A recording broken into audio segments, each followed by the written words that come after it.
Pues ciertamente nos toca reformular y reconstruir el contrato social. De alguna forma, los cambios sociales que tienen que ver con la superación de la división sexual del trabajo, el envejecimiento o ampliación de la esperanza de vida de la población, los nuevos movimientos migratorios, las convulsiones en el mundo del empleo, por citar 4 fenómenos, nos obligan a repensar en profundidad el estado de bienestar, por una parte afianzando lo construido, los pilares como la sanidad universal, como las pensiones, como la educación, que fueron construidos en muchos momentos en legislaturas socialistas. Eso hay que afianzarlo, eso hay que sostenerlo, pero hay que crear nuevos ámbitos, como pueden ser los servicios sociales o el derecho subjetivo al alojamiento o la garantía de ingresos cada vez más fuerte. Y además hay que hacer innovación en un sentido de que se incentive la responsabilidad individual, se incentive el empleo, se incentive la participación ciudadana. Y por tanto, es la hora de unas políticas sociales, por una parte muy protectoras, pero a la vez muy activadoras y muy incentivadoras de lo nuevo. Y en ese sentido, un nuevo contrato social entre las clases sociales, pero también entre hombres y mujeres, y entre generaciones, y para la sostenibilidad futura de la sociedad. Pero este repensar el Estado social exige en estos momentos, yo creo, un poco de urgencia y también un cierto consenso para que esto vaya adelante, ¿no?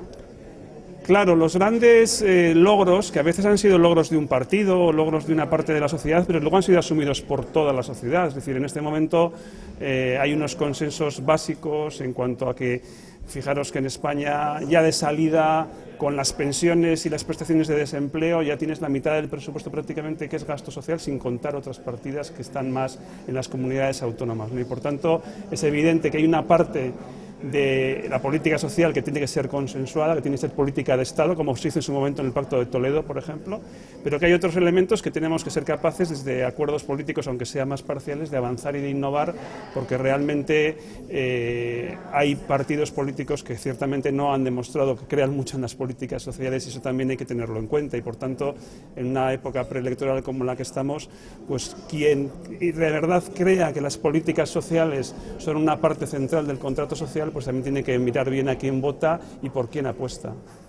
¿Cómo se compagina esa conservación de las políticas sociales con la crisis que estamos viviendo?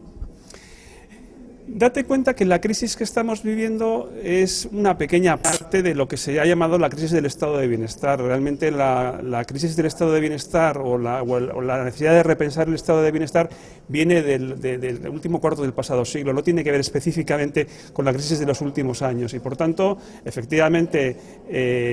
hay que retomar una senda de crecimiento de la inversión social en algunas áreas, pero sobre todo hay que repensar más en profundidad ese contrato social, porque realmente los fenómenos de la conciliación de la vida familiar o laboral o del alargamiento de la esperanza de vida u otros, pues nos obligan a ser creativos y a ser innovadores, ¿no? Y por tanto, como digo, sin perder pie en esos grandes ámbitos de seguridad que ya tenemos ganados y que son patrimonio, pues, de la socialdemocracia y más amplio de la democracia cristiana y de otros partidos,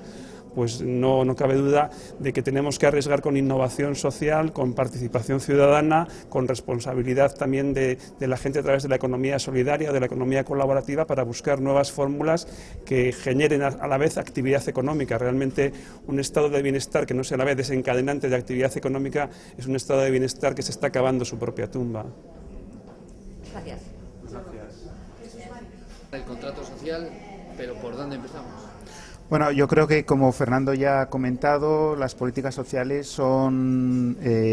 básicas para recuperar toda la desigualdad, toda la pobreza, toda la exclusión que se ha producido durante esta crisis. Pero no solamente con lo que son propiamente servicios sociales tenemos que combatir. En la raíz de muchos de estos problemas están los problemas de empleo y los problemas de educación, de falta de oportunidades de la gente joven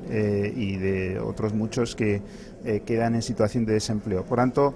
es necesario aplicar políticas de empleo diferentes. Nosotros proponemos desde el Partido Socialista, por ejemplo, hacer un programa de formación con éxito para poder dar una cobertura y ampliar la cobertura del desempleo a aquellas personas que entren en programas de formación dirigidos a la búsqueda de empleo, o duplicar la inversión que se hace en políticas activas de empleo, o, por ejemplo, un plan de choque para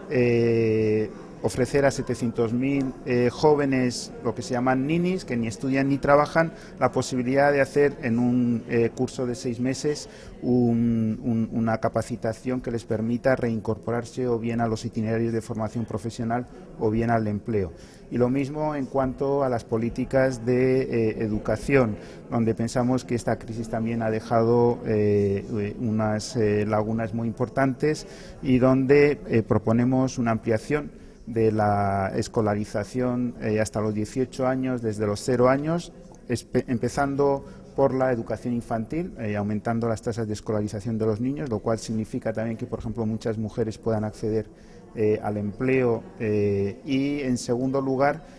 actuar sobre las políticas de becas para que no estén, como están hoy, vinculadas a los resultados de los alumnos, sino que estén vinculadas fundamentalmente a la capacidad económica de las familias.